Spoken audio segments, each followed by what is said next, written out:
right, hello. We are back on Shuten order. I'm gonna hit the load button so that we don't keep cycling on this screen. Um, but hi, we are back on the Ministry of Science route. I think we might finish it up today. I know I said that last time, and you know what? If you've watched me at all, you would probably know I'm not very good at guessing that, in case anyone was wondering. This one does kind of seem like they're dragging it out, but I digress. So what happened last time? Quick recap. Everything went wrong really fast, and I'm still devastated. Okay, so we got to. Um, okay, so we got into. I want to say it was like Area 7. Found out that there was like this massive fire that the heretics had set again. Um, so Adelaide shoved us in the T Rex's mouth and then basically went turbo through it, committing. I don't know if a robot can commit suicide. I don't exactly know how that works, but basically the thought was he knew he was going to die, and it was horrible. Teko, now that he knew that Adale was gone, decided he did not give a shit about the Shuten order and gave up. We decided we were going to keep going and went on with Ku, got into Area 8, which was this big ocean thing. Ku used himself as bait so that we could train a shark using God's power, and died. And it was like a 1-2 punch. I was devastated. I'm still emotionally devastated because it's not going to be the same for you, but like I just finished it yesterday. So I'm not over that yet, in case anyone was wondering. Let's see. So Ku died. We went on. Got to Area 9, which remember is the area with the treasure, and found out that the Shuten Order's treasure is this giant brain thing that basically Teko is using in order to get some computing power, I can talk, for his evolution research. But basically, this entire thing runs the Shuten Order. So I assume it's like doing the weather and, you know, I made the Psychopaths joke last time, and if you've not seen Psychopaths, I don't know what to tell you. Same sort of idea. If you have, hopefully you're connecting the dots. Unfortunately, we grilled one of the heretics that was still alive. Basically, there was this like Minotaur type thing that was the final gatekeeper. It killed most of the heretics. It left one like somewhat alive. That one told us about like their plan. We found out a little bit more about Pure Land, who are the terrorists who are trying to end the Shuten Order, because they don't like the whole, I don't know, interfering with the natural order, including apparently extinction. Like we're just supposed to roll over and die, I guess.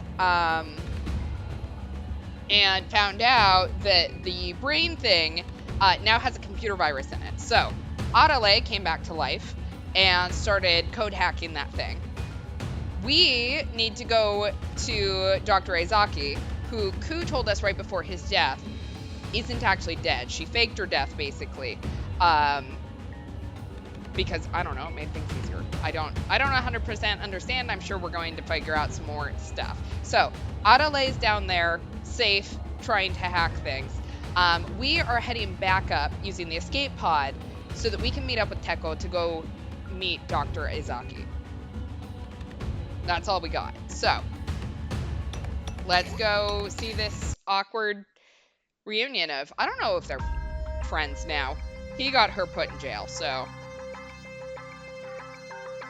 Alright, Ku, I love you. Alright.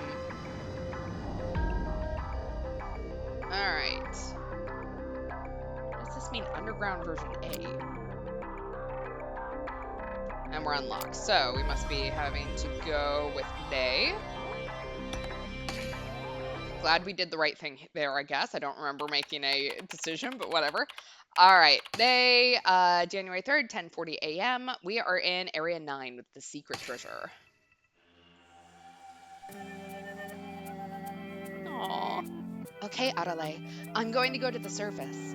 But are you okay on your own? Maybe I should stay underground too. Don't worry about me. Get yourself medical treatment on the surface right away. Both your hands are seriously burned. I still remember when you saved me. Oh, Adelaide. This is nothing. See? Ow. I couldn't tough it out. Honestly, both my hands have gone numb. No, not just my hands. I'm going numb all over. If I'm not careful, I could lose consciousness. Yeah, burns are nothing to shake the stick at. You're always reckless, as was Kuotsuki too. I wonder if Adelaide remembers. Still mad. Ku boldly confronted the shark, a scene of sinking into the sea. Kuotsuki can no longer return to the surface. I inherited his thoughts and feelings. Because we did a fist-to-fist. Aww. Deishimobe, I want you to take Kuotsuki's legacy to the surface. Yes, of course. Both Ku's and yours too, Adelaide. I force my badly burnt hand into a fist and we do a fist-to-fist. In that moment, I feel a strange power welling up inside me. I'm sure we can save the world. I am certain of that. Let's do this. Little flag. Okay, I'm going now. I'll make sure to bring back good news. You can do it, Deishimobe. We'll have a party once this is all over. With Adelaide cheering me on, I ran to the surface. Oh, but there was something weird when we got to the escape pod last time. So I don't know if maybe Teko will flag it because he wasn't paying attention last time. You know, he was in his Adelaide spiral or what, but I run through Area 9, straight to Area 8. Mikotoru, Himeru, if you're there, please answer me. I'm leaving. I tried calling out to them, but the angels don't appear. I thought they did, but they then disappeared. Once they disappear, I don't know when they'll reappear. I'm annoyed at their inconsistency. If you don't come out, I'll go to the surface without you. After saying this, I put the unlock key into the panel on the east wall of Area 8. Then... Is it because Teko's watching us? Teko's in his laboratory going, what the fuck is going on, man? You gone crazy? Inside the satellite room, there are 2 vehicles which look like medicine capsules lined up. Wasn't there 3 before? I'm pretty sure there was 3 before. Maybe I'm wrong. Maybe I'm misremembering. I open the lid and enter the pod. A sound like a startup beep. Whee!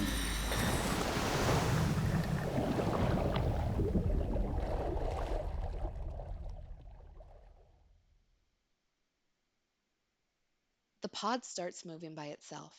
It jumps into the Area 8C. All right. Done with that. Let's head to the prison. All right, Teko, 10:40 a.m. And we're in the forest near Ryugu. Oh, that's right. I forgot his little hoverboard. Is he wearing fucking Crocs? Oh my god. This kid is a fashion disaster. That's the longest tie I've ever seen. He's wearing socks with Crocs.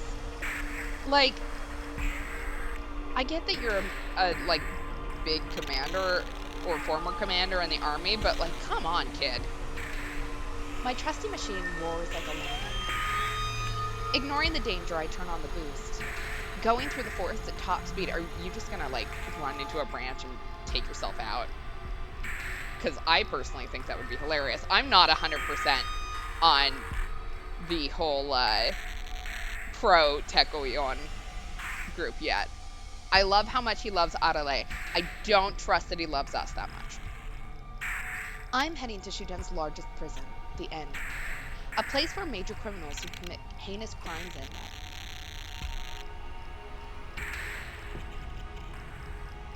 Ryugu and the prison aren't all too far apart.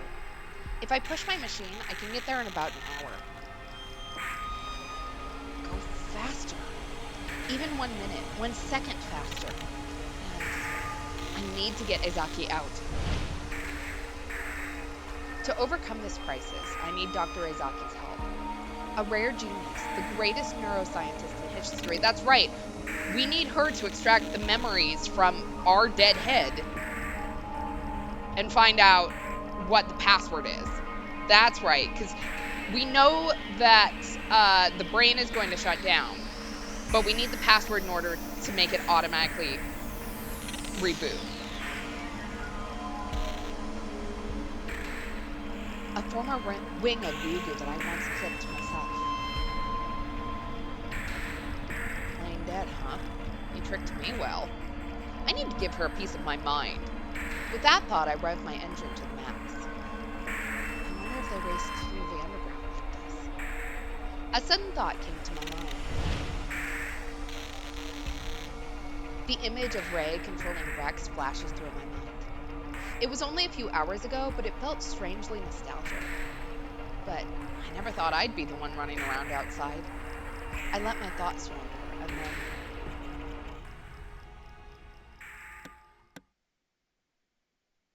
all right.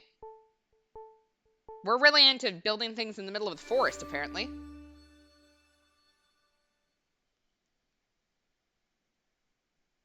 When was the last time I came here?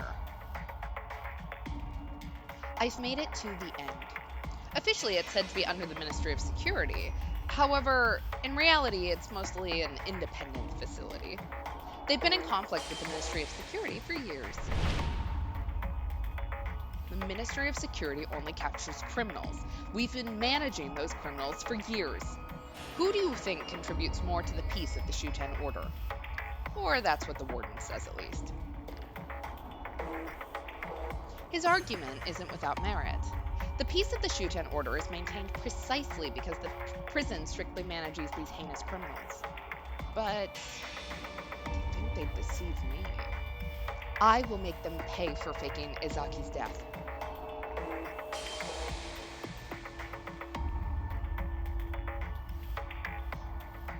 Bring Ezaki to me immediately. I shouted as soon as I entered the warden's office. Dr. Yon, well, it is a great honor to have a minister of the Ministry of Science visit us in. Spare me the pleasantries. Just bring Ezaki to me quickly. I'm in a hurry. Ezaki. Dr. Ezaki. I'm afraid she passed away a long time ago. You can drop the facade. Just bring Ezaki out. I'm in a hurry. I'm afraid I have no idea what you're talking about. You must be mistaken. So, you're insisting Ezaki is dead? Yes, she's a bona fide dead woman. Here's her death certificate. The warden desperately tries to cover up Ezaki's existence. He produces a death certificate and autopsy reports, stubbornly clinging to his lies. The audacity to present falsified records to me? How bold. If that's what you're going with.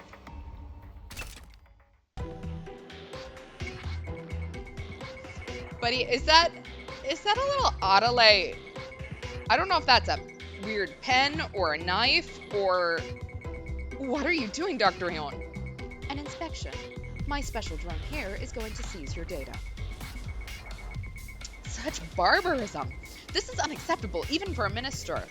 Barbarism? No, this is science. I can use my superior technology to expose the truth. That's the true essence of science.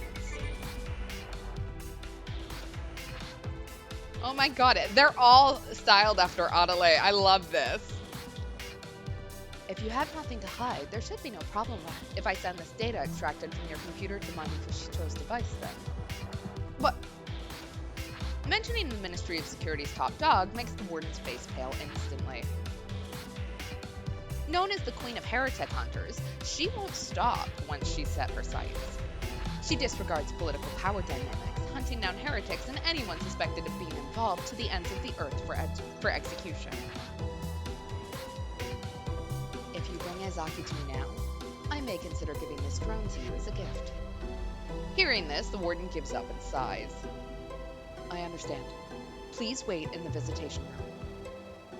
Okay, I kind of thought we were going together. I don't know how Day is supposed to know where to go. The visitation room is divided by reinforced glass. Dr. Ezaki is not yet on the other side. Apparently, Ezaki was out and would soon return to the prison. Is she? Was she actually? Because I don't trust a fucking word these people say. A prisoner going out? How absurd. Despite being a prisoner, Dr. Ezaki seems to have obtained freedom akin to a normal person. It's not great to be kept waiting in this urgent situation, but there's no use in rushing. If Ezaki turns stubborn, that's the end. 1 minute, 2 minutes. Time passes slowly but quickly. 5 minutes, 10 minutes. As my impatience reaches its peak,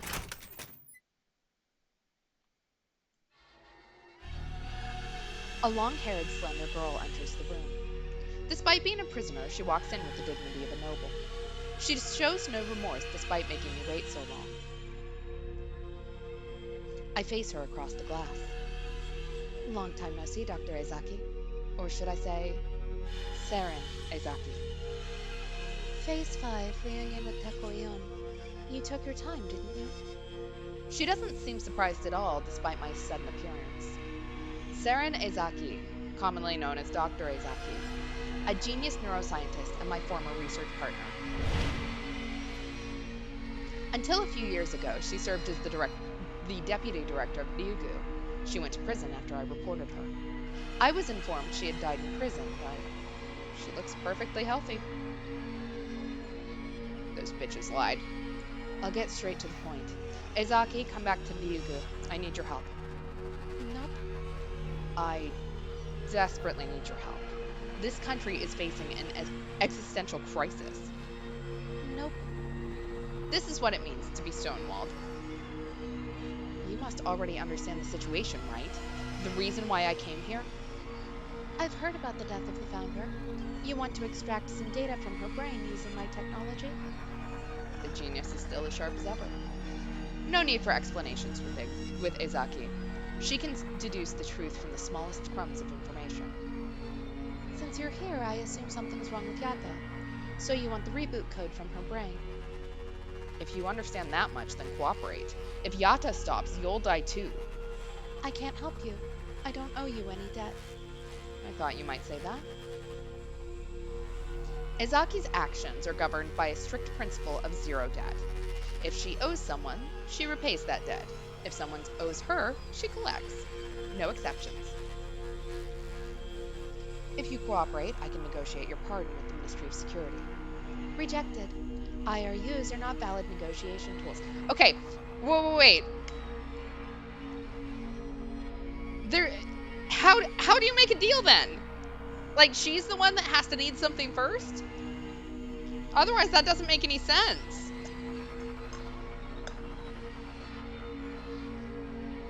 Please, I'll even write a contract for your pardon.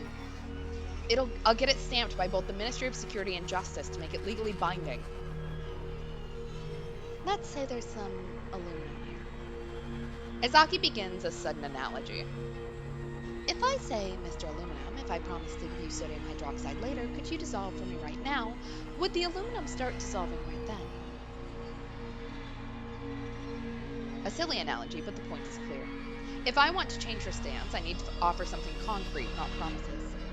To dissolve the mysterious metal that is Seren Ezaki, I don't think money's gonna do anything for her. Like, yeah, she's in prison, but what is she gonna use that for? So let's offer some information.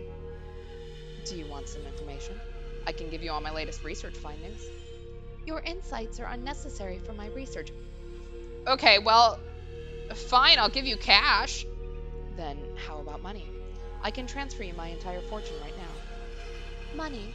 I have more than enough already. Damn, I can't figure out what she wants.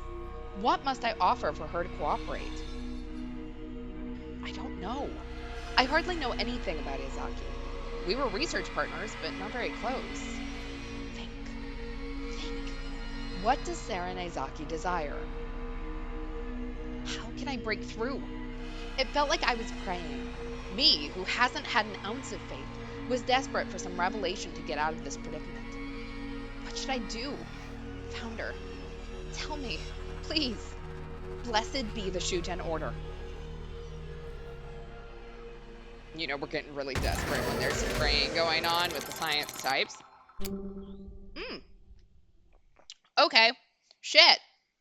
You can now start Seren Ezaki's story. Find out about her past to discover information to convince her. All right, let's do this. 4 years ago. Oh, guess I have to start from the beginning.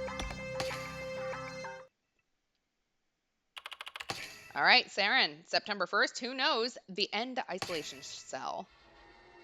Seren Ezaki lived a life of glory. Since childhood, she'd been a multi-talented prodigy, especially gifted in science. Are you also a small child? Or are you just really short? Her genius was renowned throughout Shuten. In time, the brilliant child was scouted by Teko, the all-knowing prodigy himself.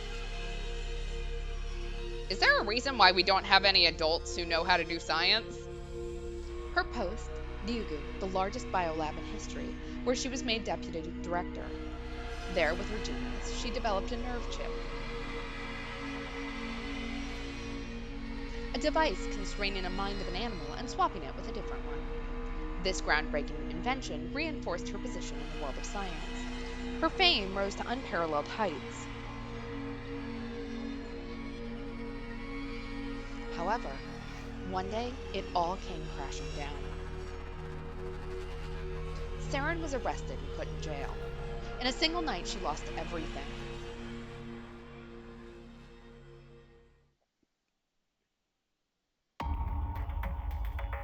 Seren found herself in prison. She was kept in isolation, bound in chains, treated as a slave would be in the distant past. Hey, why did Ezaki do? Why is she the only one kept in chains? She's a famous genius scientist, right? I wonder why she's even here. I heard that she opposed her leader, Teko. So she lost a political skirmish? Now, from what I heard, she was involved in the worst crime in the history of Shuten. All other prisoners wondered what had happened. What kind of crime had Seren Ezaki committed? But they couldn't find the answer. Why don't you ask her directly? Hello, what the hell have you done? Are you out of your mind? You know what happens to those who get close to her. Any contact with Seren Ezaki was strictly prohibited. If anyone got close to her isolation cell, they would be shot without warning the moment they took one step too far. If she's that dangerous, why not just kill her? They drug her to keep her alive. Why? Come on, she's from the Ministry of Science. They kill her and the mad docs will zero in on them. So they need to keep her alive even though she's dangerous? Seren was being kept in a catatonic state between life and death, like a plant. But she was pretty optimistic, so 18,489,600. 18,489,604. Numbers are really hard for me. I do apologize. 18,489,608. Seren kept an accurate record of seconds of her imprisonment. 18,489,600 seconds, approximately 7 months. Roughly 21,168,000 seconds left until my limit. She even knew how much time she had left until the end of her life. No matter how drugged she was, she could only survive here about half a year longer. Bereft of a chance to show her talent, she intended to end her short life. However, 18,489,613. 18,489,617. 18,489,621. She wasn't grieving over her current condition. Counting seconds was all she was able to do. And so she did. But that was it. Day after day, Seren kept counting.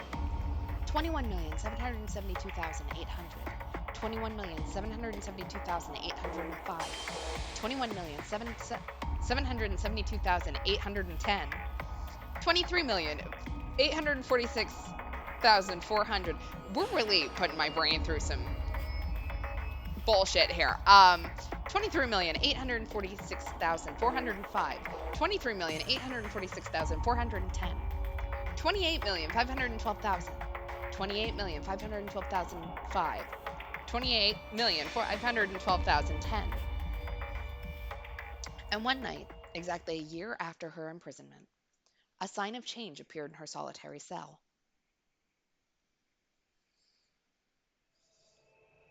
Hey, won't you help me break out of here? Please. You're a prodigy, ain't ya? Make use of your brain for me. Seren Ezaki was a famous genius. She might be helpful during the prison break. The woman sneaked to Seren's cell without being seen by the guards. Phase 1, a prisoner's visit. Sooner than expected. Huh? Phase what? Say, why do you want to escape? Why? It's obvious. I'll get killed if I stay here. This was the largest jail in Shuten, the infamous The End. No one's ever left it alive. Primarily, violence and murder were forbidden by the precepts of Shuten order. But as an exception, the Ministry of Security and such were allowed to use force. The prison guards could do to felons whatever they pleased. Deaths by accident were common. If I'm gonna die anyway, I want to at least give it a shot and break out. I can understand your mindset to bet on such dire odds. Coming here was also a wise gamble. Yes, after all, you're the only one I have. Please, you surely know something. The prisoner was pleading her. However, no, I can't help you. Why? I owe you nothing. There's no reason for me to work for you. I'll get you out of here once I'm free. Ain't that enough? A promise is worthless in negotiations. Give me the most valuable thing you have now. I'm a prisoner. I have nothing. Oh, I think you do. Something of the utmost value for a living creature. The hell nonsense are you spouting? the prisoner tilted her head, but she never came to the answer.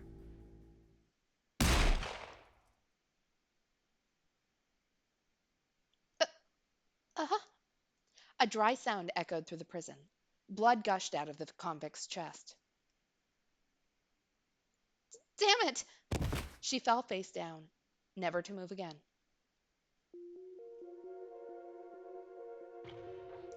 This is what you get for sneaking into the isolation cell, fool.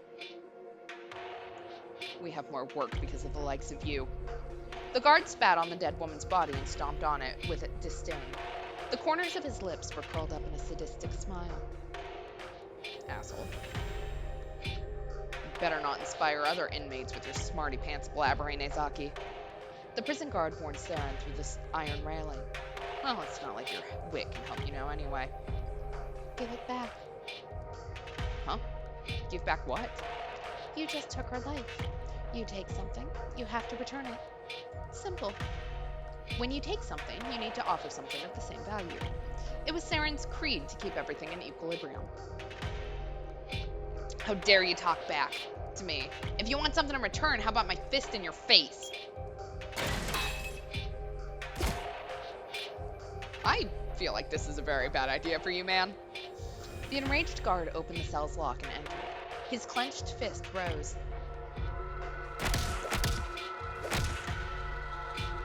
Aw, poor girl. Damn, I hurt my hand. I should have learned by now to never talk back. I hate you. Thank you. With this, the prison guard, dissatisfied with his assault on Seren, left. Having lost the last of her dignity, the girl lay on the floor like an old rag. Then...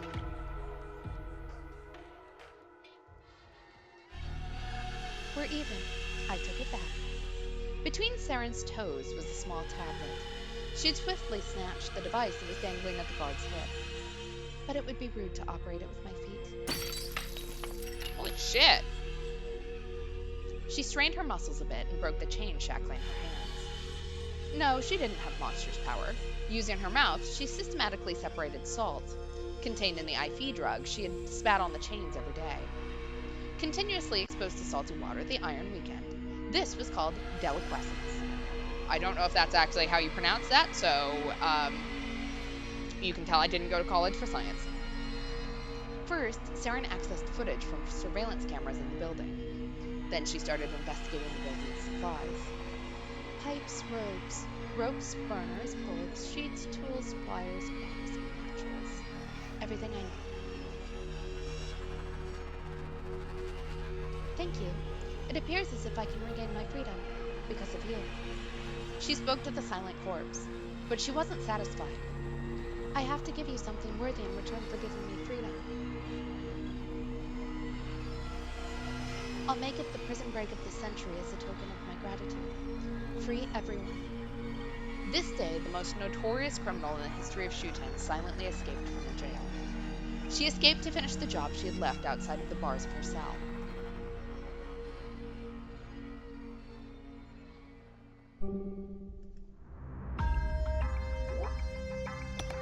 All right.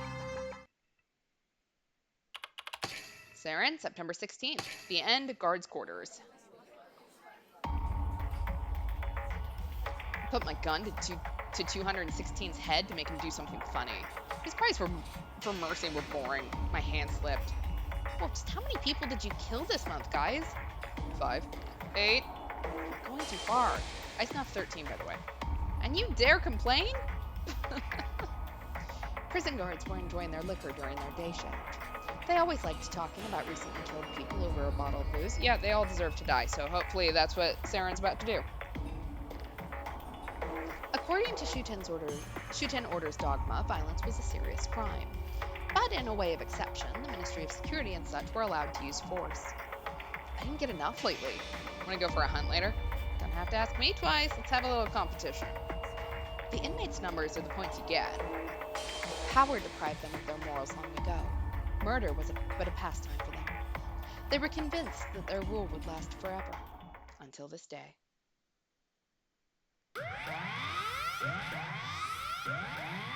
Rebellion! Prisoners revolt! All guards to arms!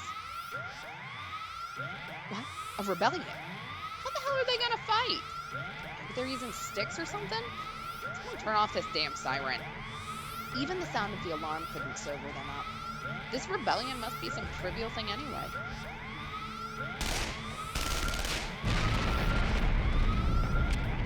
Was that a gunshot? I heard explosions too.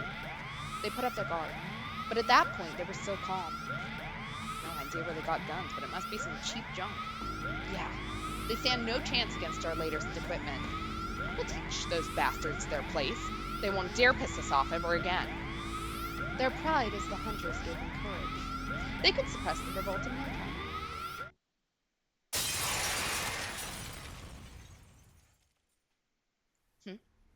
The window above their heads broke, and in flew a missile-like object. Ah! Shards got into my eyes! Damn, what is this? Missiles kept flying in. The enemy was nowhere to be seen. They couldn't fire back. What's this? A plastic bottle. Upon examining the missiles, they realized that they were just plastic bottles. Does that mean we're being bombarded with trash? Those punks dare look down on us? The furious prison guards tried to counterattack. As they did,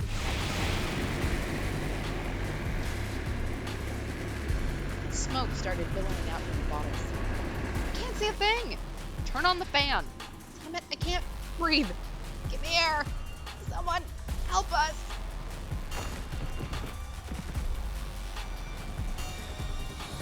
They grew dizzy. Then came shivers and nausea.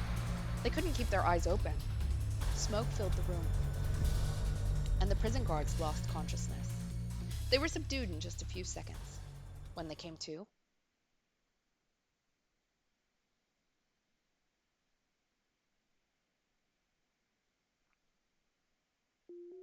rise and shine, dears. They were surrounded by cons, aiming their crude guns made of pipes and string. In the middle of the crowd, Seren Ezaki. There stood the greatest prodigy in the entire history of the Shuten Order. How did you break out of those chains? Science, friend. Ever heard of deliquescence? And the guns? Where'd you get them? I made them. There were plenty of materials scattered all over the place. Shut it. There ain't no way you can just go ahead and make a gun. Guys, show them your power. 1, 2, 3. The prisoners fired their arms at once. It almost sounded like a signal. Those vicious inmates were following Seren's orders like loyal dogs. You know how guns shoot bullets out with such force? A gun shoots a bullet using pressure on the barrel. A spark strikes the primer, causing it to explode. Hydrogen for these bombs I extracted from water. Citric acid was in the drug storage. You passed out due to nickel carbonate. I exposed the nickel from the storehouse to carbon oxide. CO. I think that's, yeah. Seren explained the construction of her weapons like a school teacher. The prison guard gasped. They had severe regrets. They should have killed this monster. But she used to be close with the leader of the Ministry of Science. Had they gotten rid of her, they could have fallen in disgrace with the ministry. They kept her alive for political reasons. But it seems like that was a serious mistake.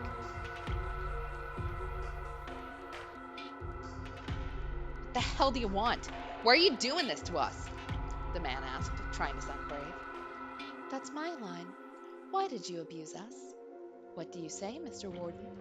That's our job. You wanted us to let scumbags like you enjoy your happy-go-lucky lives? Certainly, criminals should be suppressed and punished. We broke the country's law. That's right. You're in no place to complain, useless trash. But you took too much. Formerly, criminals were killed, taken to a square, and publicly executed. Seren suddenly started telling a story, like a professor at the podium. But now the death sentence is not so common.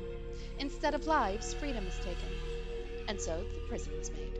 In exchange for freedom, we get the right to live here. But you took both, our freedom and lives. That's too much. So I'm going to take it back. Retrieve the excess that you took from us. What are you going to do to us? I'll let you live, provided that you pledge our freedom. If you want to be free, just break out of here. You don't need my permission. No, formalities are crucial. Without your oath, our souls will never be free. Say it. Declare freedom for all convicts here. We want to hear it from you. And so he pronounced the criminals free people. There could be no greater humiliation for the prison warden. But he had no choice. I swear, I call you free men.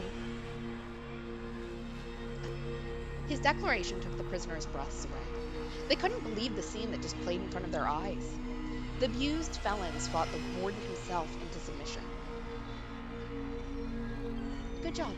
Phase 2, revolt complete. Okay, guys, give me a shout of victory. Yeah! At Seren's signal, the room exploded with joyful shouts from the convicts. I can't believe this. We crushed the prison. We're free. Let's get out of here. Wait, before that. Seren, Thank you. you're our savior. And what should we do next? We'll follow your lead. A new belief began to sprout. This masked girl brought them salvation. She was their Messiah. Anything would go well should they follow her. If she led the way, they... Suddenly... Freeze. Their happiness was brief. The prisoners were surrounded by corps that had suddenly raided the facility. All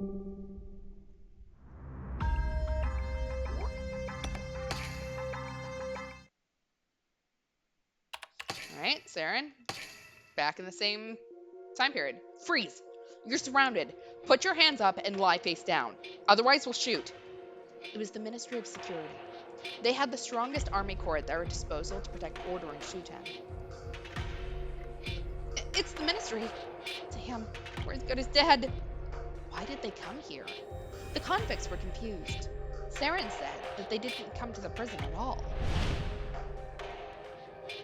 The prison is subordinate to the ministry, but they've been in conflict for years. Still, they were here. Could Seren Ezaki be wrong? The prisoners were shaken. Did she call them there? Seren, What should we do? still, they had no choice but to follow her. Everything would be all right. Seren was a genius after all. She surely could overturn even such a hopeless situation. But then,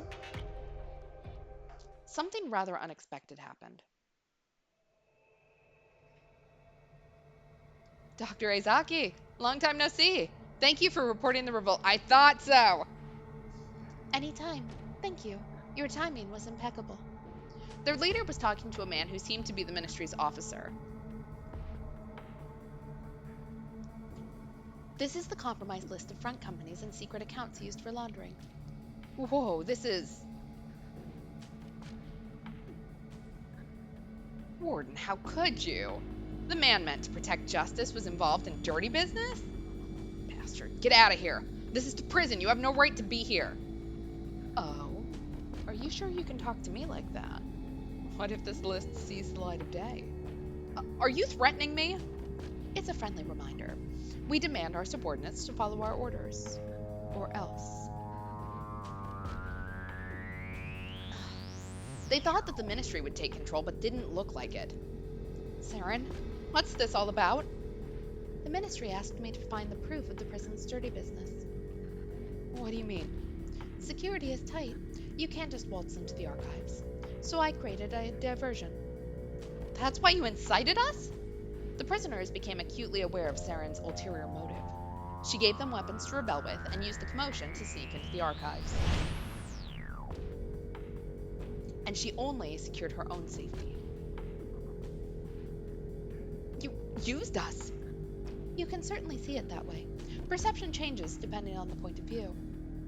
You've got to be kidding. They moved to grab Seren, but were stopped just in time.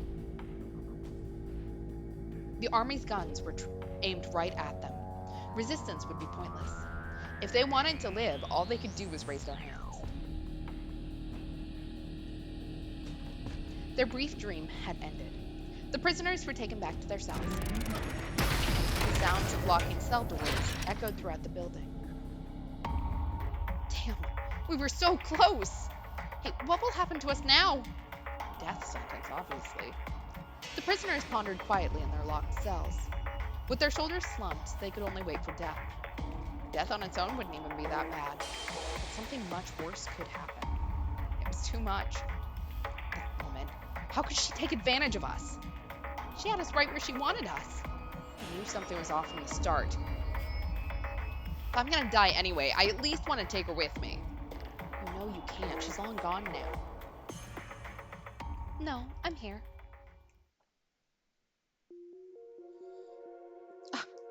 They looked up to see Seren in front of their cells. What do you want? Did you come to have the last laugh? Monster. If I get a death sentence, I'm gonna curse you right before I die. No matter the cost, I'll make you pay for this. Although just moments ago they proclaimed her a messiah, she was now their devil. She didn't even frown. I have no intention of talking to you through these bars. Come out. What? She produced a ring of keys from her pocket. Surely the prison guards just had them. Seren opened the cells of the dumbfounded prisoners, one after another. She didn't look down on them. She was completely unfazed. Huh? The released prisoners stared at her in a daze. Hey, what the hell are you trying to do? Care to explain what you mean? You just betrayed us, didn't you? Your expectations were misdirected. What did you want me to do? Help us break free, of course. If you escaped, the ministry would have caught you and you'd be already dead by now. But what were you going to do outside? What about work? What about a place to live? Well, they were focused on breaking free so badly that the thought hadn't crossed their minds. Too much freedom would ruin you. You can't take too much. This is the law of nature. But they'll kill us if we stay here. In that case... No, you won't be lawlessly killed here anymore. Look.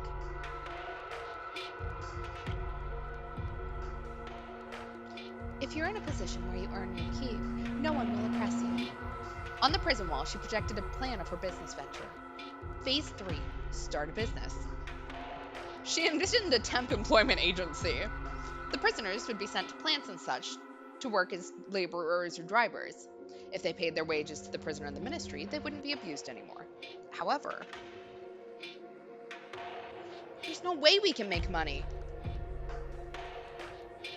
Stop using us. Someone who can earn a salary wouldn't become a criminal in the first place. I have no education, and I have no skills. It's just pouring outside, sorry. If you're wondering what I keep looking at, it's just suddenly started just raining sideways. I can't even add. They were useless. Such useless scum could never make money. Long-term imprisonment caused them to believe that they were failures. Seren still didn't give up on them. You aren't useless. You just didn't have a chance to learn. Here, wear these. She took out full-face helmets. Why are you giving us those? You want us to wear them at work? We're not children. Helmets won't motivate us. They were unamused, showing no interest toward the headwear. We're just not cut out for labor. Yeah, no matter how much cash there's to earn, we ain't gonna bow our heads. You could never flatter a customer with this coaxing voice. It's impossible, Seren. Stop trying to make us work. I'd rather die than work.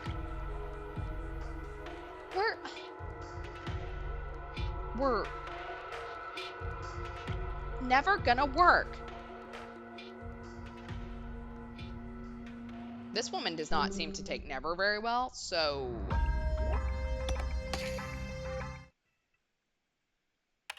All right, Seren, November 23rd, in the prison cells. 2 months later.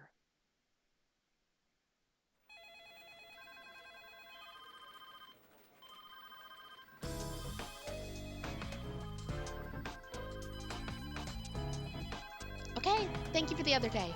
A contract? Sure, let me send you the documents. Let us take that on. We'll see to it that the job is done. Thank you. I'm going to the site. See you later. The conditions in prison changed drastically. The convicts rented a room in prison to have an office. They worked day and night. Typically, a prisoner cannot leave the premises, but they received repentance labor Permits allowing them to work. Prison Temp wasn't a typical agency. It was a group of specialized professionals. That's what was written on their homepage. Extra-large vehicle driver, unique construction designer, dangerous goods manager. There are only a few such specialists in the world. Prison Temp responded to demand. It developed rapidly, and its CEO was... Ms. Ezaki, we did it! With this, we can pay the ministry without loans. Don't rest on those laurels. Rival companies will start acting to obstruct us soon. We'll take precautions. I hired a troubleshooter from the ministry. Sure, I'll proceed with the listing.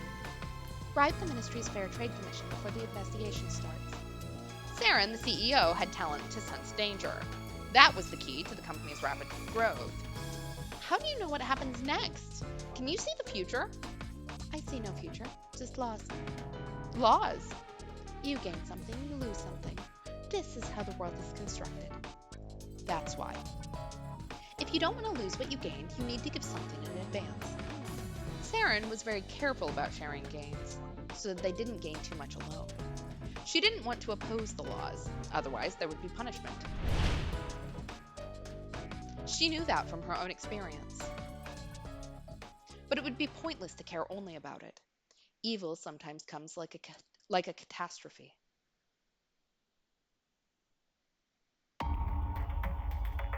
What do you think? About what? About that stupid company, of course.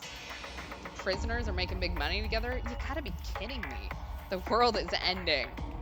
Yeah, this country is over. Criminals are so well off. This is weird. How can they be lionized as specialists? What even constitutes a company? They used to be trash. Pray, you'd think I could talk after 45 minutes of this.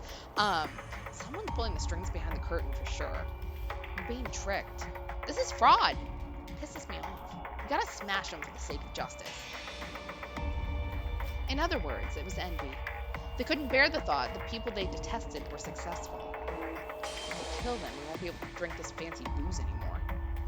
Prison guards were getting a lot of donations from Seren's company. Consequently, the standard of their lives greatly improved. They could buy quality liquor. The important stuff, right? Damn, what should we do? Still, they couldn't bear it. It would be a pity to lose their cash flow. Pride or money? After thinking it through, they came to a conclusion.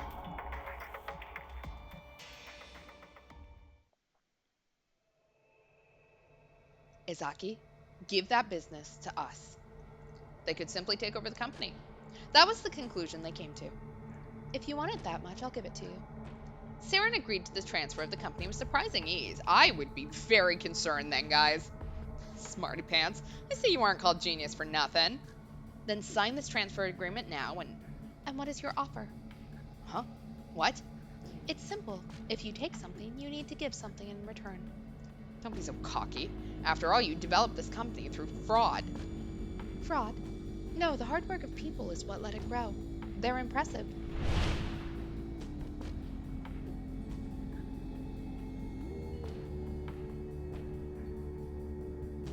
They revolted, now they work.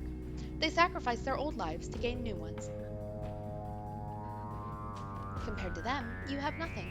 You couldn't get good jobs and ended up here. You don't like it here, but you're stuck. So you drink to escape that sad reality. You have nothing to give, so you only take. Pathetic. Everything she said was true. They didn't want to hear it. And the prisoners? How dare some chick. Mate, don't!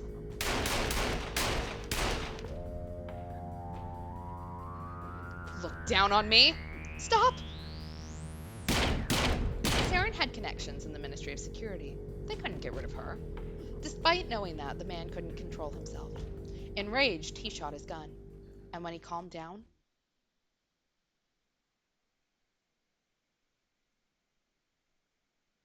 Seren's body was riddled with bullets. She wasn't breathing.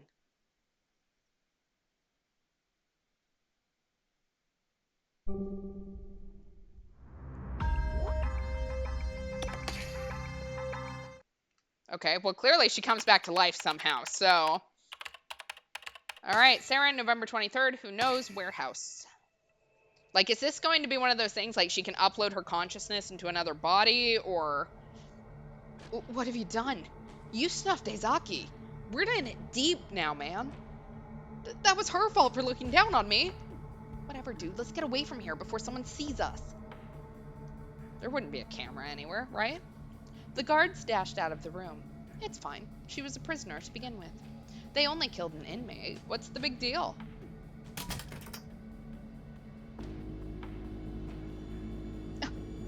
They opened the door to see Seren, whose dead body they had just left behind.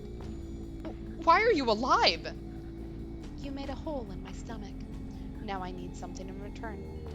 In return? I lost quite a bit of flesh to your bullets. Give me back its worth. You need to return what you take. The bloody demon raised her hands and drew near. I don't like her. Oh man, you're only getting yourself in more debt. They showered her with bullets, thoroughly, so that she'd never come back to life again. They had to kill her for certain. Get rid of this monster right here and now. Are they only shooting her chest? Because that would be the best place to wear, like, a bulletproof vest, I'd like to point out. When they ran out of bullets, they closed the door and stood, breathing heavily. It was fine. She was a monster anyway. They riddled her with bullets, turning her into a pile of disjointed flesh. They did the right thing. They exterminated a monster and regained the peace of Shuten. Did they? Give it back. Oh, they did not just... Is this what your crime was, girl? Did you, like, somehow... I mean, if you can't die, then technically extinction can't come, right? So the end of the world can't come. Is that the biggest crime in Shuten? If that is, I'm gonna be so mad. What? They just massacred the abomination. How could she still be alive? You need to return what you have taken. She took a step closer. Give it back. Their clips were already empty. Give it back. There was nowhere to run.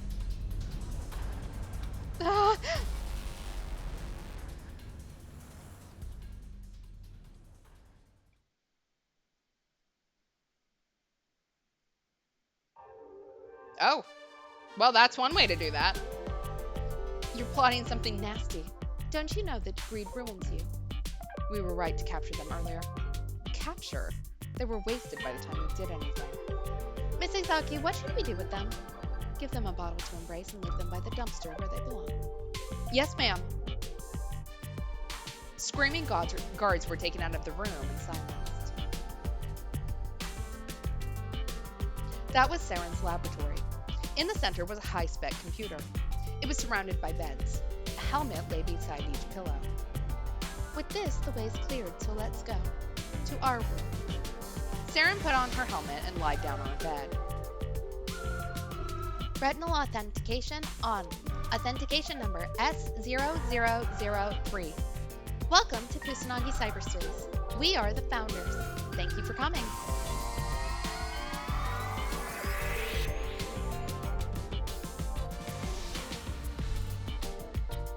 Seren, who was lying in bed one moment, disappeared into a different dimension. This place is beautiful as usual. Our school, Kusanagi Cyberspace.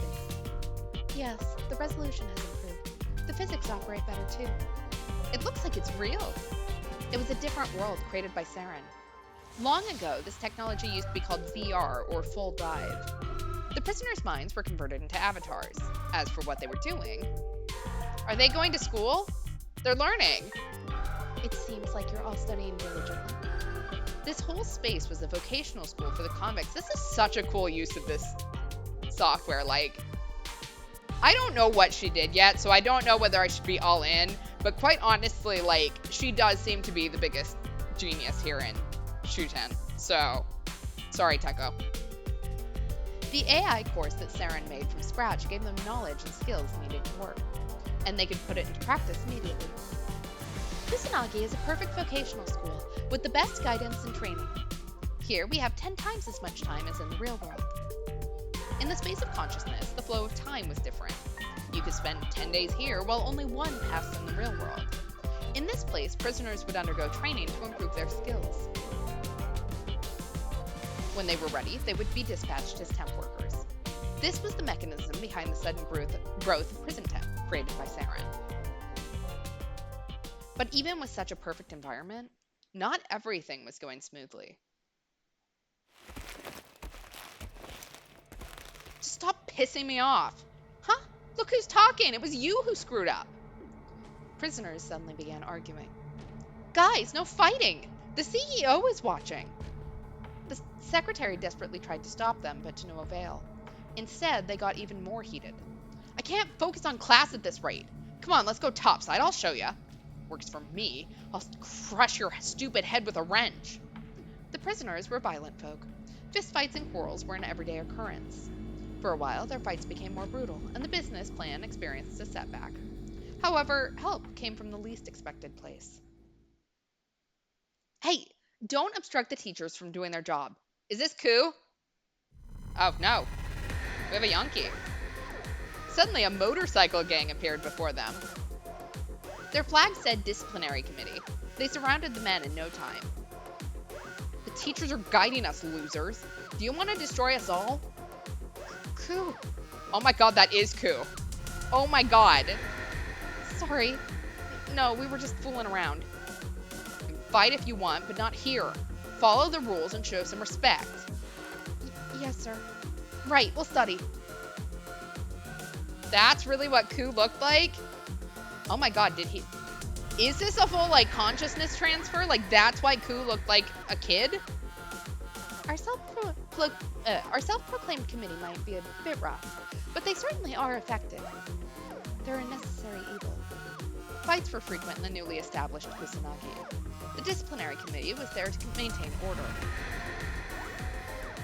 And Ku Otsuki was the leader. Oh my god! He's hot! He was a charismatic boy, known for his ability to keep the peace at the end. When he got angry, no one was able to utter a word of objection. Except for one person. Ku, no fighting. Dr. Ezaki, good afternoon. Ku sat up straight the moment Seren talked to him. You're getting rougher every time I see you. You changed your avatar without permission again. I just improved it a bit. You shouldn't do that. You need my permission to alter your avatar. But my real body is so useless. I gotta use my avatar to gain respect. I'll hear your excuses later. Come to the principal's office. We need to talk. But I was gonna go on a patrol. Hurry up. Oh my god. Seren took him with her. It's like when you do something wrong in the grocery store and your mom takes your hand and like yanks you out. She held his hand in front of everyone, causing the boy to blush. Get a room, you two. I envy you. Be happy, Ku. Shut up and don't stare. There had been gossip in Kusanagi lately About the prodigy girl, Seren Ezaki, and the hooligan boy, Kuotsuki. Could they be an item?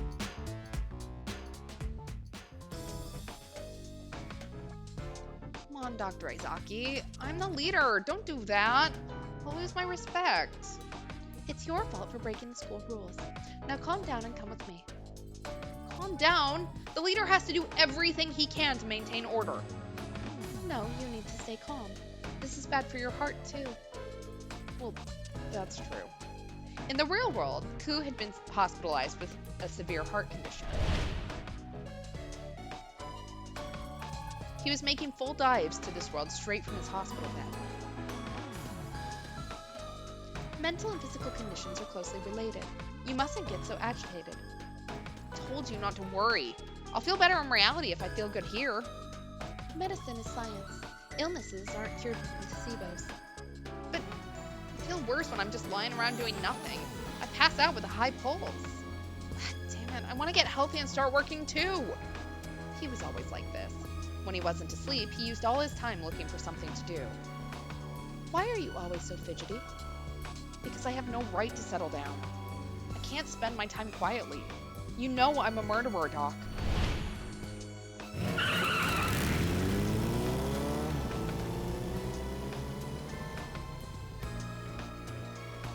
Ku deeply regretted the hit and run he committed in the past. He wanted to help others as a way to repent, but due to his illness, he couldn't work in the real world. That frustration led to extreme and reckless actions. His way of thinking and behaving were hard to understand for normal people. That's exactly why he was so fascinating. Seren liked him. He was a true outlaw, raised in the street. He had nothing. He was motivated, but he didn't have any special skills. Still, the prisoners followed him. Why was he so popular? Seren didn't know the law of the streets, and if she didn't know something, it meant that she had to research it. Ku, you want to atone for your sin, right? Yeah, I'd do anything. If so, help me with my research. Contributing to science is a good deed. Let's do it again.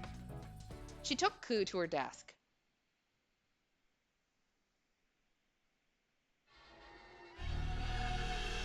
Who are you, Kuotsuki?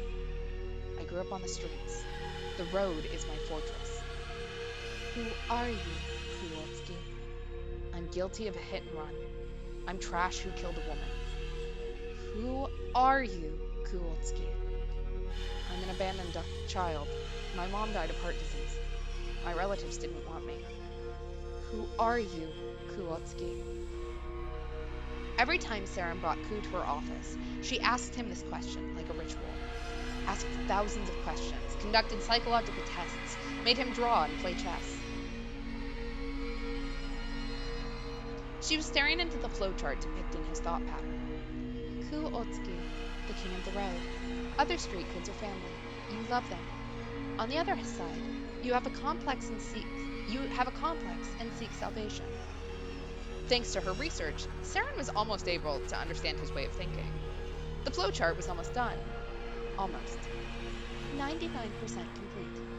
It was not yet 100%. There was one piece left. Ku, why?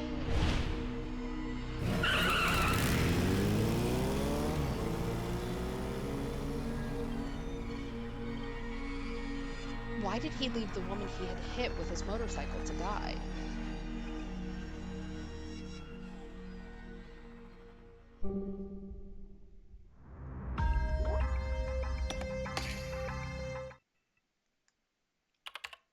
Alright. Still in Kusanagi. Kuotsuki, a homeless street kid. His father had vanished before Ku was born. His mother raised him on her own. But she died from heart disease when he was little. The devastated boy had been handed from one relative to the next, and abandoned in the end. He was alone. In order to survive, he joined the street kids. Together, they committed petty theft using cars and motorcycles. The self-taught drivers raced together through town. He had earned his comrades' trust. Eventually, he became their leader. He came from nothing, but had found a new family. That family was more important than anything else. Thanks to her research, Seren understood Ku's past well, but it was not yet 100%. There was just one thing left that she didn't know about him.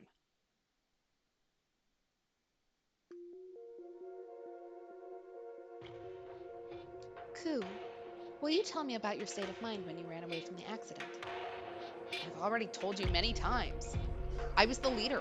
If I was arrested, my family'd be lost. I had to run. That's it. He didn't seem to be lying, but that's not true. She had come to this conclusion. According to the ministry report, the victim had still been breathing when he ran.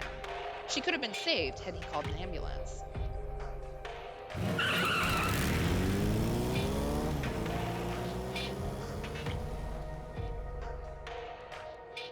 Was Ku so cruel as to leave the poor victim behind? If he'd been so despicable, he wouldn't have been so popular. The members of the disciplinary committee would follow him anywhere. They loved him dearly. You must have had a reason to leave the victim. A very good one. I told you I didn't. You overestimate me, Doc. No, you had one. I'm certain. She was impatient to know. Why was he so obstinate? When she, the real genius, had asked him so many times. Why are you so elusive? Oh, hello. What a bad boy you are. Stop resisting. Tell me everything. Confess. Disclose your true nature to me. Ku flushed a dark red when Seren pushed him down. Just look at Ku. Our CEO is teasing him. Now kiss. Not minding the jeers, Seren kept her cool. She wanted to know. She wanted to understand everything. Sorry, Doc. I've got patrol. Hey, I'm not done with you. Ku took his chance and fled. He was always like this. The more she tried to get closer to him, the more he would run. The last 1% remained unfilled. How could she make him talk about his past? What should she...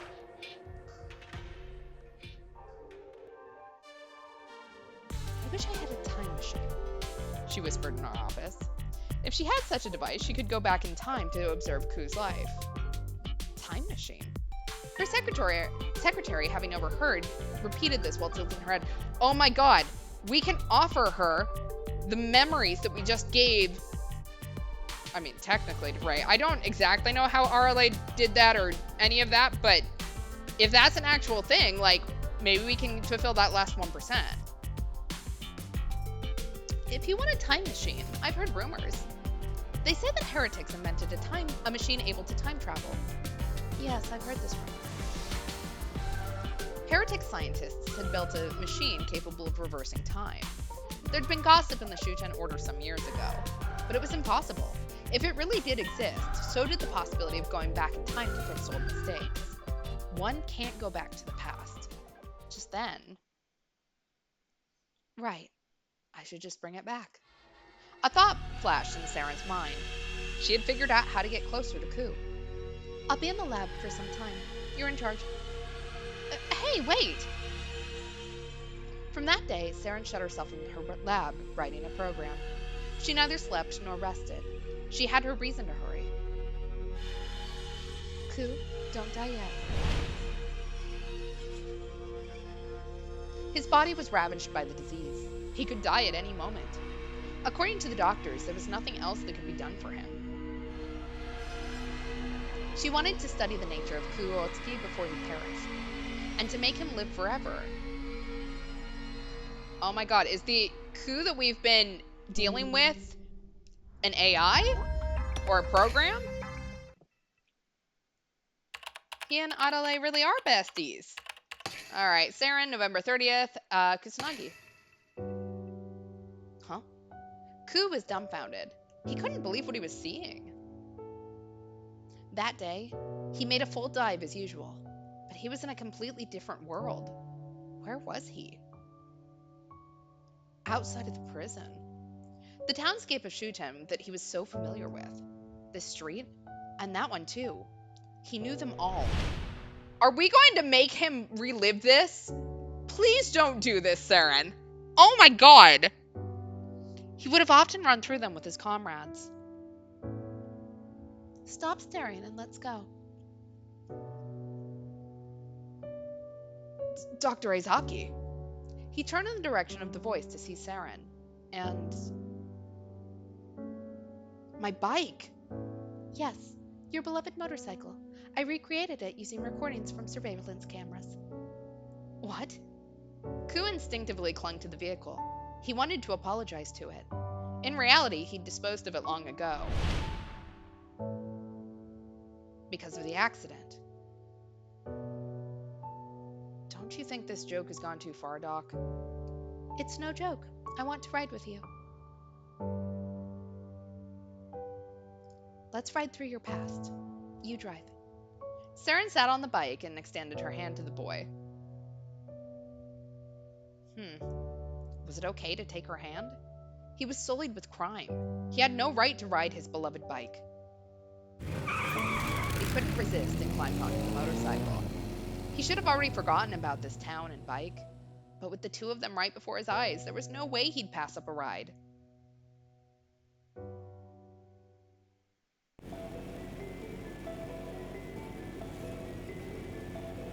I love the little helmet. That's so cute.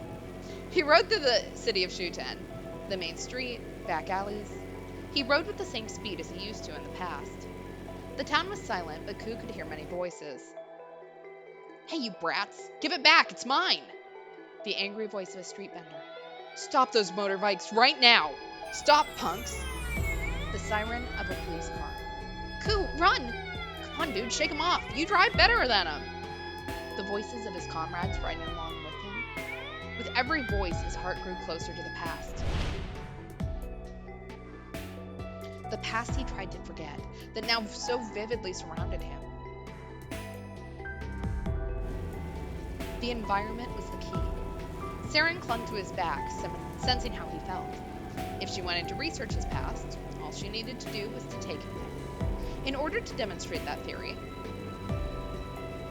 Seren recreated the town from his past within Kusanagi. With this, he was bound to tell her. Now that they shared his past, it was the same as if they'd been friends all along. Secrecy was pointless. Say, Doc, why were you arrested? Huh? Seren was surprised at his sudden inquiry. You want to know my crime? Yeah, you never talk about yourself. I want to know something about you, too. Let's share our pasts. We rode together. We're friends. He was right. If she wanted him to speak, she should have offered her past first. So she decided to tell him why she was here. What crime led her into those chains?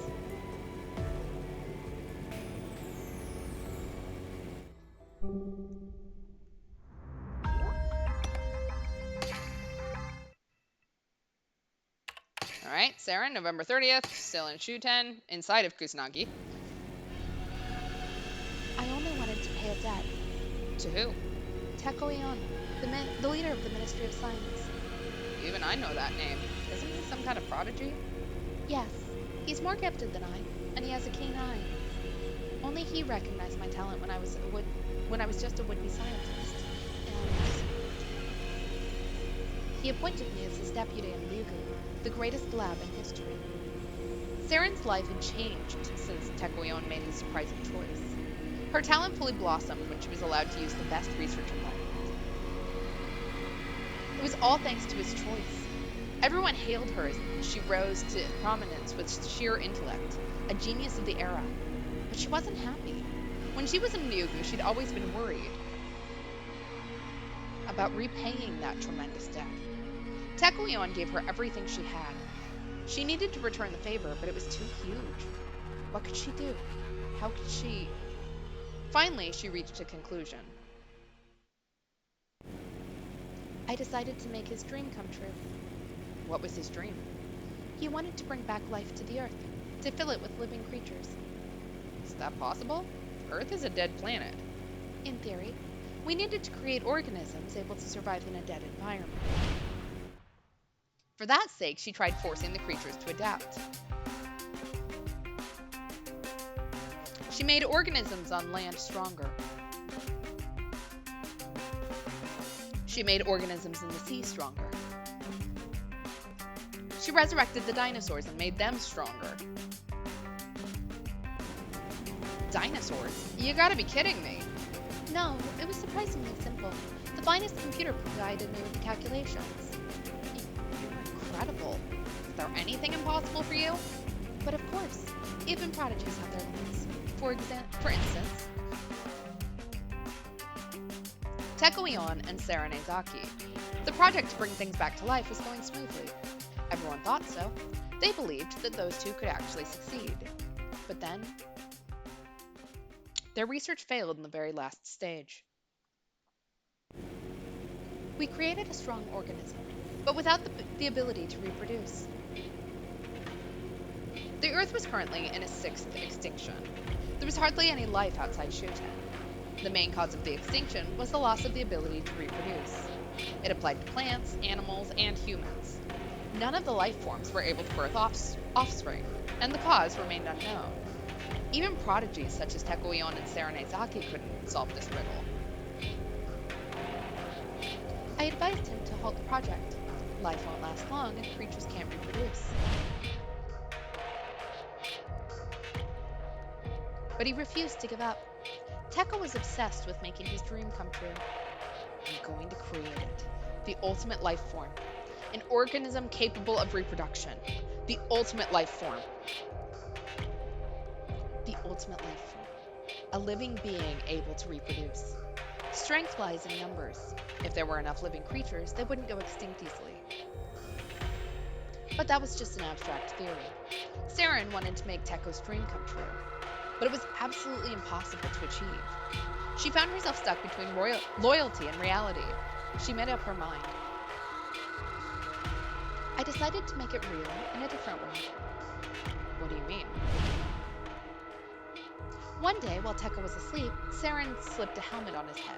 When she did, he was taken away to a new world constructed in the electronic sea. It was covered in vast nature, just like the old Earth. It seemed like a paradise. There's no need to restore Earth anymore. We can make everyone live in this cyber world. With this, Seren extended her hand to Teko. This should be enough to pay off her debt, but... Are you kidding me? This is fake! This isn't what I promised to make. He rejected her. He seemed to have promised someone that he'd revive the Earth, so... The cyberspace wouldn't do. No, he wanted to restore actual life. A sentiment not befitting a prodigy. A sentiment or a fairy tale. Sacrificing oneself to a promise isn't very scientific. It's fine to chase a dream, But I couldn't stand watching him waste his gift. Seren tried to convince him to abandon the project and pivot to bringing Shuten into the cyberspace. She was determined to not let Teko Eon's gift go to waste. As a result... Freeze!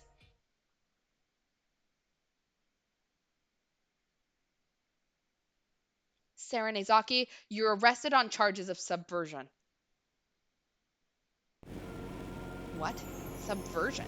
But you did nothing wrong, Doc. No, my ideology was wrong. Restoring life was one of the great goals of the Shuten Order, and I denied it. She did not resist arrest. It's obvious for those who violate the law to go to jail. What truly hurt her? What a shame, Dr. Ezaki. I can't believe I had to discard you. It was Teko Eon himself who reported her to the Ministry of Security. Pinned to the floor, Seren was in shock. How could Teko abandon her? At the same time, she knew it was only natural. She and Teko were incapable of forming a non-transactional relationship. If interests don't align, it's normal to be disposed of. That's why I envy you, Ku. Envy what? I'm a sick, feeble delinquent. There's nothing to envy. But there is. That. What? You have nothing, yet you're surrounded by friends. You're exceptionally popular.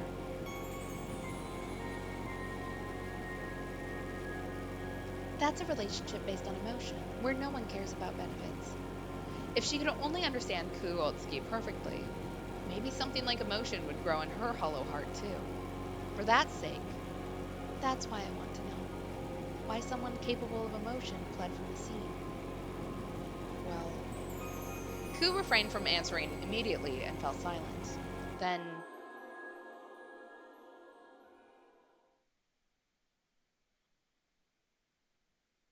he stopped in the middle of the road, in the exact spot where the accident occurred.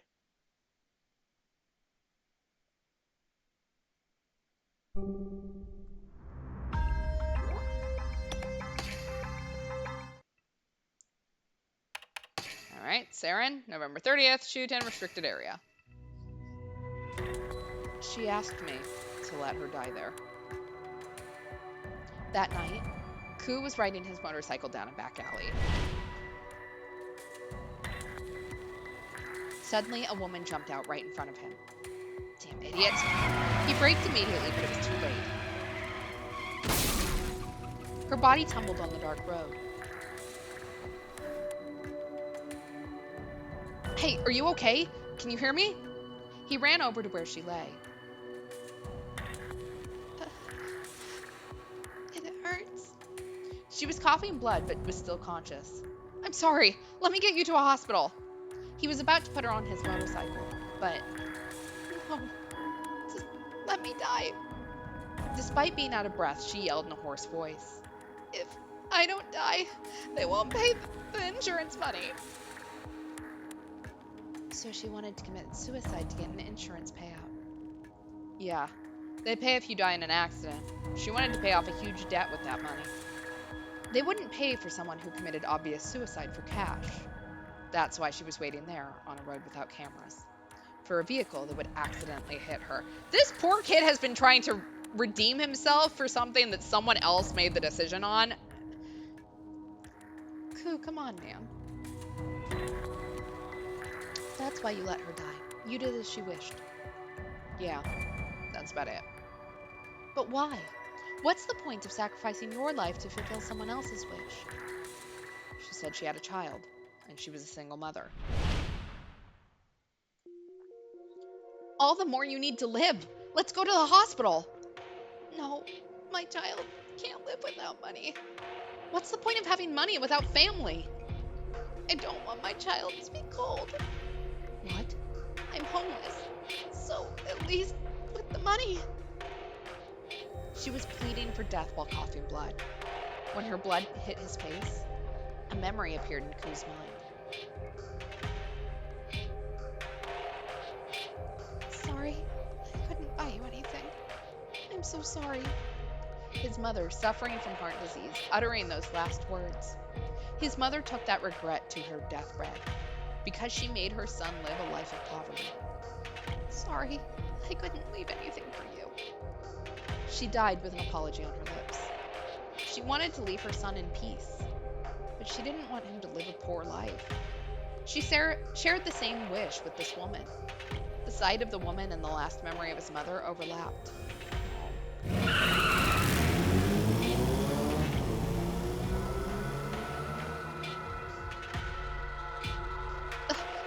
Before he knew it, he was already on his motorcycle, leaving the woman behind. He wanted to give it as far as possible from that place, before he changed his mind. He knew it was the wrong choice. A hit and run was a serious crime. Still, he couldn't bring himself to interfere. She did that, hoping for her child's happiness. But I realized something as I was running away. I was relieved. He was relieved that he managed to escape. He felt that somewhere deep in his heart. Everyone feels the urge to do something bad sometimes. That's human nature. Whatever. Eventually, I let her die to protect myself. How could I? He had killed someone. He couldn't return to his street family until he washed the blood off his hands. I killed a person. I killed a woman. I need to atone. When the Ministry of Security arrested him, Ku didn't resist. He killed a person. It was only natural for him to face the consequences. He killed a person, so he had to be punished. He had to atone. He wanted to atone so badly. Despite this, his heart condition rendered him immobile. He needed to atone, even if it was as an avatar. Redemption for his sin. I want to go back to them. I want to laugh together again. Hmm. The moment Ku yelled, Saren felt a strange, warm sensation in her chest. Understanding? 100%. The last piece fell into its place, and her research was complete. It had been 2 years since Saren met Ku in Kusanagi. She researched every possible thing about him. She spoke to him repeatedly, became close to him, and finally, they shared the most important memories of each other's pasts. Her research had borne fruit at last. She finally, fundamentally understood Ku. The warm emotion that manifested in her hollow chest proved this. Aw, cute. It was warm and felt nice. This was the truth behind Ku's popularity. Saren finally understood. Thank you. With this, my research on you has completed. How can I repay you? You don't need to. We're chums. We don't care about the benefits. No, this isn't about benefits. I'm asking you a favor. A favor? Yes. My heart tells me to do something for the boy named Ku. He was caught off guard. What could he want from her at this point? There was something. Then, could you use your doctor power and let me work in Mugu? Nothing easier. Are you sure that's all you want? Yeah. I want to see the place you created. And if I work there one day, I might be able to meet Teko. Do you want to meet him? Yeah. There's something I want to tell him. To go to the prison and make things up with you. What are you saying? I have nothing to do with him anymore. I don't think so. It's not over. If you've really moved on, then why are you crying? Oh. Huh? Something warm was streaming down her cheeks unbidden. The first tears she ever cried. They fell, one after another. She wanted to meet Teko again so badly. That's what her heart said. No need to act tough. In prison, you kept improving yourself to meet him again. I kind of felt it. You were looking elsewhere when talking to me. Good to know. Self-improvement. Did she do that? Did she incite a rebellion at the largest prison in the country for Teko? Seren didn't understand her own feelings. Her heart and brain weren't in sync. I mean, am I super fond of the fact that they've suddenly turned everything in her story to being about a man? No, not 100%, but also I'll allow it. But what should I say when I meet him? I can't speak frankly. I'm stubborn. That's my part. I'll be your wingman. You only need to talk. He isn't so naive. Listen, Ku, stay away from him. If you get too close, he'll use you until you're useless to him.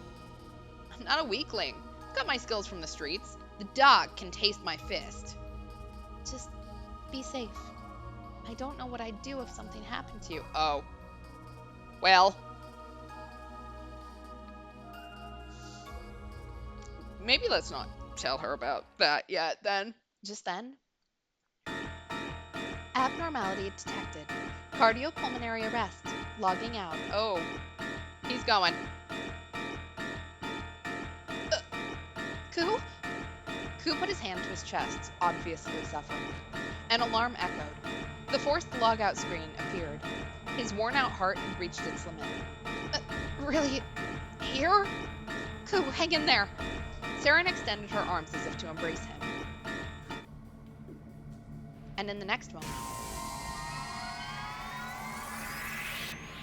Ku vanished from Kusanagi. Ku?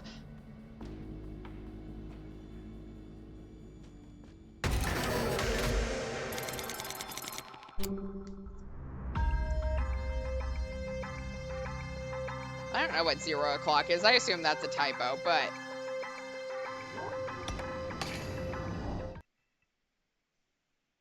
Alright, we're back at Teko. I don't know if that's 10:15. It's something 15. The end visitation room. Can't be 12 a.m. So, because we've already been past that. A boy named Kuoltski died. I blurt out. Izaki seems to show significant distress. You knew him, just as I thought. Despite being just a prisoner, Kuotsuki knew Ezaki was alive. I suspected they knew each other. Kuotsuki helped with my research. As scientist and subject? I bet that's not all. If their relationship stopped at that, Ezaki wouldn't be so distraught. Finally, I found something to negotiate with. Here's my chance. Don't you want to know how Kuotsuki died? How he fought the heretics? Even with the bait dangling before her, Ezaki remains silent. I want to...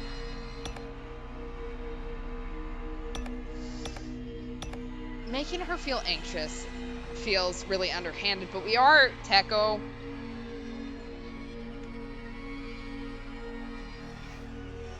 You know what? I'm gonna do what makes me feel better. Maybe what is not Teko's big thing. We're just gonna talk. Fine, I'll talk. You can just listen. There's no other option. I'll tell her everything without holding back. Yesterday evening, terrorists broke into the underground. I was in my lab above and teamed up with Kuoltski. I tell her everything honestly. How I deceived Ku with my silver tongue. How I fed his comrades to the dinosaurs. How, even after all that, he helped solve the incident. How his efforts revealed the enemy's true identity as Pure Land. How, thanks to him, my partner robot achieved great growth.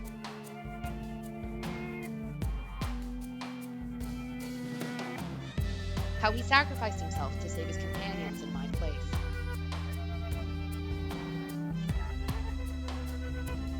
And how he finally died, exhausted. Ku kept saying how he wanted to atone. That's why he fought the terrorists. Destroying the terrorists and saving the world, that was his final wish. So Ezaki, can you help me? Help me fulfill Kuotsuki's wish. Appealing to emotions is futile. I knew as much, but my voice naturally grew louder. I was getting ready to say how I want to repay Ku, who sacrificed himself. Something changed. I became speechless. I can't believe my eyes. Dr. Ezaki? That's Seren Ezaki. Has tears streaming down her face. Ku, you did your best, huh? So brave against the terrorists. That's so great. You're great, Ku. You really did your best. The genius cries like a normal girl in front of me. This is not the Ezaki I know. It seems she's changed greatly during these years in prison. What changed her? Could it be Kuotsuki? Ezaki continued crying for a few minutes, and spoke as she stopped.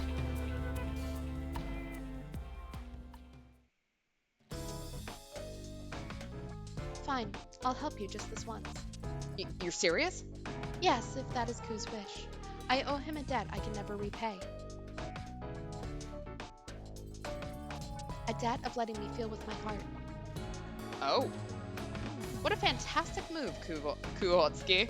Making Ezaki feel something is no small feat. The Shuten order is saved. Well, what would you have me do? I have the Founder's head in my lab. I need to extract her consciousness and... You want to recreate the Founder's personality in digital space, right? Right. We need to hear directly from the Founder. We need to get Yata's reboot code before it comes to a stop. That biocomputer is the cornerstone of Shuten. It can't be allowed to stop. We must hurry. For Adelaide, too. He's still fighting by himself underground. And so, I succeeded in getting Seren Ezaki out of prison. Woo! We did it!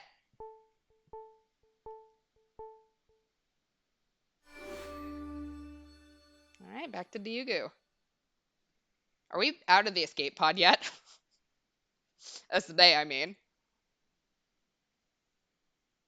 The wing I tore off myself returns to Ryugu. The battle with Pure Land finally reaches its climax. However...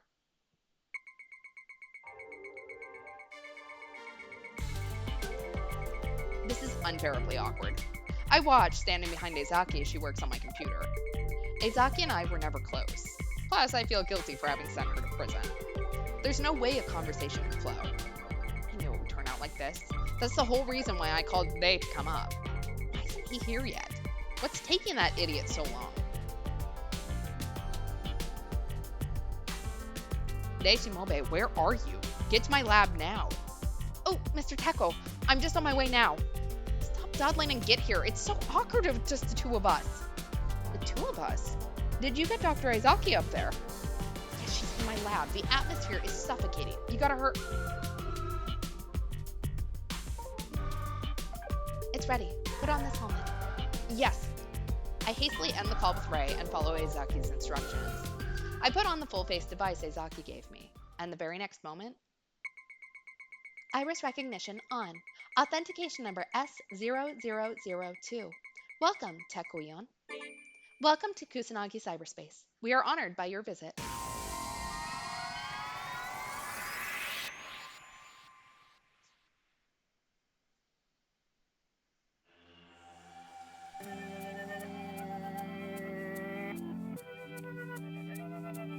in a blink of an eye, I'm surrounded by magnificent nature. A place like the Earth of the past, before the extinction period. Looks like your full dive is working. Any discomfort in your avatar's body? No, nothing at all. Feels as if I'm really here. It doesn't feel like anything. It's real. The next reality created to fulfill your dream. Kusanagi cyberspace. Ezaki developed this technology for me, to fill the Earth with life again. Ezaki created a space similar to the Earth of the past to fulfill my dream. And yet Are you kidding me? This is fake! This isn't what I promised to make! I brushed her off. What's even more, I banished her from Ryugu, sending her to prison. Yeah, it was a dick move. At that time, I thought I had no choice but to cut her off. But now, Ezaki, when this case is over, could you return to Ryugu? There's no way for that. I'm a criminal. I'll request a pardon. I'll negotiate to erase your crimes. Even if I return to Ryugu, we'll just clash again. Our fundamental beliefs don't align. Indeed, we are like water and oil, but that's why I want you here. Repeated clashes with foreign elements can make us grow. I learned that recently. Bonds aren't so worthless after all. They and Ku taught me that. Could you give me another chance? It might be selfish to ask for forgiveness now, but if you want a future with me in it, then you need to settle the past. Then we'll talk. Yes, you're right. I'll face everything I've discarded one step at a time. Could you import the Founder's consciousness? I make my request with resolve. Begin transfer of extracted consciousness, merging with the avatar's consciousness, synchronizing sensory input, switching to sanctuary mode. Finally, it begins. The ritual to revive the Founder. The Founder will be appearing soon. When she descends, the space will be isolated, preventing any external observation. You can converse freely without any worry of hacking. Thank you for everything. Thank Ku. Have a good reunion. Then the window showing Ezaki's face disappears. The very next moment, the world fills with white light. Flickering lights start to form all around. They swirl together, gathering at one point, and eventually,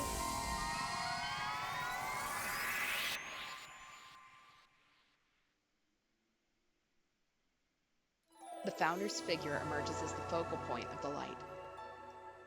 The Founder is sleeping, leaning against a large tree. Her sleeping face reminds me of a delicate young girl. A miraculous sight. Myself, they, Ku, Adele, and Ezaki. Our complex and intertwined story finally led to the Founder's revival. The Founder stirs and opens her eyes gently. Where am I? It's so beautiful here. It's like paradise. She's still half asleep. Her speech feels slower than when she was alive. Oh, animals. There's a cute rabbit hopping. Over there, a panda. And Teko's here too, right beside me. The Founder's smile hasn't changed at all. I'm so happy. It's been a while since you were next to me. Is this a dream? Yes, as you guessed. Unfortunately, it's all a dream. Even you. Yeah, I thought so. Things that seem like a dream only happen in dreams. My head's fuzzy, but I can kind of understand that this is a lie of some kind. Well, the founder smiles as if she had figured it out. I died, didn't I? Hmm? Died. The moment those words left the founder's mouth, I almost fell to my knees. Do you remember anything about your death? Nope, nothing. I don't even remember when I died. I see. Hearing that, I feel a bit relieved. I'm glad she doesn't remember the pain of her body being cut apart. But there's no time for sentiment. Waking your consciousness was necessary. An emergency event occurred. If we don't act, Yatta will stop. Yatta stopping? Oh, that's serious. Yes, it's quite urgent. We need to restart it immediately, but only you know the code. Code? That's simple. I left a hint, didn't I? That's no hint. It's a silly riddle. It's a riddle you can solve, Teko. Since you're the one who made me sad, are they not going to translate this for you guys? Basically, unfortunately, a sad thing's happened. You have one chance, is what it says. Very roughly translated. Made you sad. That day, the night we last talked in the cathedral. As soon as she uttered those words, a memory resurfaces in my mind. I will now take what you cherish most. That's right. That night, I called the founder to the cathedral to say those awful words. I see. Then the reboot code is... Well, it doesn't matter if you figure it out. Oh! Holy shit! A strong impact to my head. My vision goes black. An eternal dream, Teko. Just you and me. Well, that seems bad. That seems like really bad. What the hell?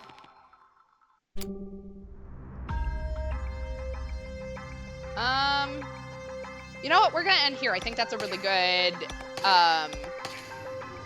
cliffhanger. So, thanks so much for hanging out. Be back soon, and maybe next time we'll finish it. Or will be 5 more streams, and I'm going to say maybe we'll finish it every time. But yeah, thanks so much for hanging out, and see you again soon. Bye.